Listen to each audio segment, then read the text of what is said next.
Let's talk about how California drained the 9th largest lake in America and how this guy made a fortune off it. Today we're talking about Tulare Lake. This was Tulare Lake. It was by far the biggest lake in California and the biggest freshwater lake west of the Mississippi. And for thousands of years, Tulare Lake, Kern Lake, and Buena Vista Lake kept most of the Central Valley as a fertile wetlands. Because of this area was extremely biodiverse and home to one of the biggest Native American tribes in North America, the Yukut tribe. This tribe was amazing at farming and building, and they took care of the land. The Yokut people lived along the shores of Tulare Lake for at least 2,000 years.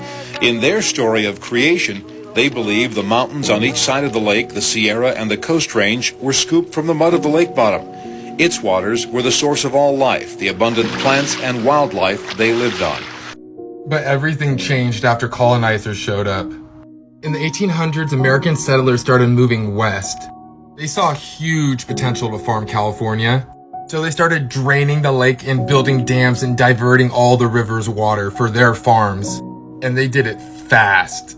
They quickly turned a land that was forest and wetlands into that. Now let's talk about this asshole, the first governor of California, Peter Burnett. Governor of California, Peter Burnett, did issue an order for the extermination of all Native Americans in the state. That's right, we took their river, their land, and that. Now let's talk about J.G. Boswell. He was moving west because his farm in the south got destroyed by cotton-eating insects. In 1921, he bought a bunch of land on the shores of Lake Tulare. In the 1920s, the lake was already really low, but he saw the potential in turning the rest of it into a farm. This man didn't just want a normal farm, he wanted an empire. He and his family quickly started bribing government officials. Number one thing they wanted was well-placed dams to help drain the rivers that help fill that lake, instead diverting that river water into irrigation canals. And they got what they wanted. By the 1930s, Lake Tulare was gone. And he had cotton farms that are still here to this day that are huge.